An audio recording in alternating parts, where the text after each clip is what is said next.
Today, Trenton, we are going to be tasting another Penelope release, and it caught my eye because it says creme brulee right on the label.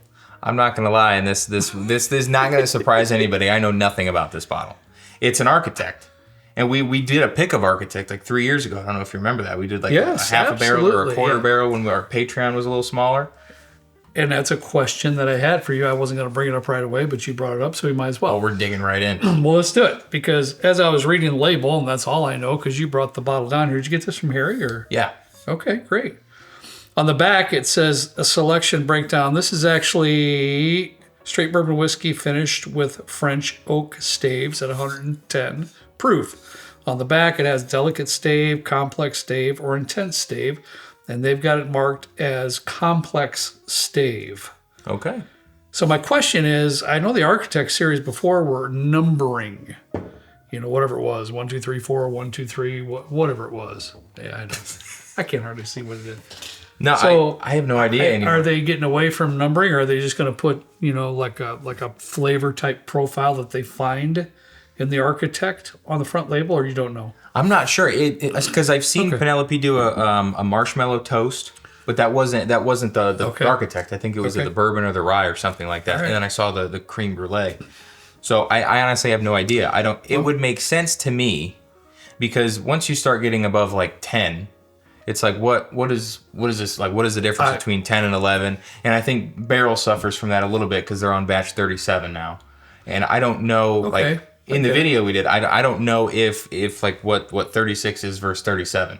Whereas if I'm looking at it, I'm like, oh, the creme brulee versus the cinnamon toast one. Like to me, it's a little bit easier to delineate. It might just be a marketing thing. Maybe they changed just the way they're going to put out their labels and stuff, and that's cool. So because I don't know what the last number of Architect was. I don't know if they hit 10 and were like, yeah, we're going to switch over to the creme brulee or something else or what. I really don't know. I also don't know what the difference between a delicate, complex, and intense stave is. I don't either, but I thought it was... As you can tell, we did a lot of research. Yeah. Do you remember how much you paid for it? I believe it was $69.99. Okay, so $70. It is a 5-year product. I did read that on the back label. I do see that there. So... And this is most likely from MGP. This is 110 proof. Right. 5 years. 110 proof. $70. We'll see. We used to buy the Architects, and then it got to the point where they were coming out with quite a few, and it was like we tried them, and we didn't really figure that there was much of a difference between 6, 7, 8, 9, 10, and so on and so forth. But the creme brulee, I mean, it's right on the front label. I don't blame you for buying it. Check it out. I know. All right. I've never had a cream. Smell it. Dude, I just took a whiff of it. I didn't know if you swallowed your tongue or something there. You stopped talking. No, I ate shortly before this, so I had some naked tenders from B-Dub, so I still have some of that like chicken stuck in my teeth. Dude, come on. Well, I get it. Dude, I don't know what a creme brulee smells like, but it's custardy. Is it? Yeah, this is very custardy. Yeah. I mean, I'm not even going to get it because I don't really know. I know it's got... You don't want me to ask the questions that you don't know? Well, I know it's custardy to a certain... I guess I am going to. So people in the comments, please correct me and make sure we know exactly what we're talking about. What is a creme brulee dessert if you go to a restaurant? But if I'm not mistaken, it's rather custardy, and it has like a brulee or a... Yeah, like with your little torch you love to use. Yeah. Sugars on top and stuff, so you can crack that and whatnot. But it is. This does smell very vanilla custardy type. Sweet. Well, and here's the deal, because we live in Indiana, and there's I don't think any place that we've been to in Indiana that has a creme brulee on the menu. It's usually chocolate lava cake, a cookie with ice cream in a skillet, and some ice cream, a sherbet. Either that or we're not eating up to that level. Right. There's restaurants that have that stuff. If you've had a really good creme brulee before, let us know where it is, and maybe we will take we will take a trip. Yes, and I'd love to put it on a shorter Patreon or something and check it out. I would love to actually have a proper. So would I. Creme brulee. Creme is the way, because we got took to task on that one too. Oh, did we? Creme brulee. Cream brulee. We're Indiana. We're Midwest, baby. We say everything wrong. So, yeah. How do you say that nut pie? What are you talking about? Pecan. Yeah. Yeah, pecan. Yeah, I say pecan. I say pecan. Or no. Pecan. I say pecan.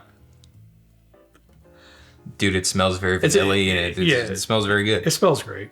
I haven't had an architect in a while. I mean, it's very similar to French oak staves type, finishing. Because the pick that we did a couple years ago for the architect was like this sweet tea type of a vibe. It was nowhere close to like this vanilla, it wasn't that custardy type of a thing that we got going on here. Right.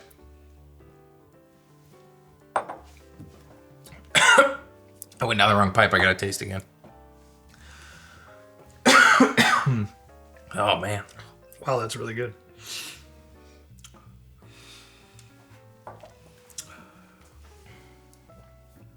Doggone, that's good. Yeah, I really like it.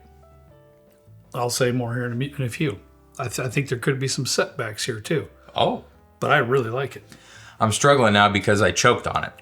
So. Hey, has anybody ever done that? I've ruined my night sitting over in that chair right there. Have you? Oh my God! Yeah, it's over.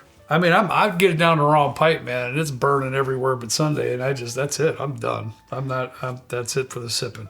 There was one time somebody on Patreon sent me a sample. Somebody did a sample exchange. Yeah. I sent them something. I didn't write down what it was. Mm-hmm. The whole point was to guess like what the distillery, the proof, right. If it was finished, whatever. All right. They sent the same thing to me, so we did a little thing. Okay. And I tasted it, and I like inhaled it because it was a hazmat. It was some short barrel Father's Day hazmat something or another. Lord. It wasn't Patreon. It was my boss, Justin. Justin did that to you. Yeah. And I sent him, I think it was the Heaven Hill 18. And I inhaled this thing. And my day was just shot. It was ruined. That's rough. I mean, I don't sip anymore after that at all. It's a bad one. It's no good. Dude, this is really nice. This is very, very vanilla forward. Mm-hmm. But it's like that Breyer's ice cream. Breyer's ice cream is the best ice cream, by the way. We're not talking the Baby Bell or the Blue Bell or here we go. Anything else. Breyer's or bust. They have the best vanilla ice cream. It's very good. Trent's right. There's a lot of vanilla. There's some vanilla frosting for me. There's a hint of cinnamon in there for me. I do like there's some actual oak note in there and towards the back of the palate that is very good. Yeah. Adds to the depth of the sip. For me, it's really good. The first time we ever went on a barrel pick, I can't remember, it was either Nulu or Old Elk. Mm-hmm.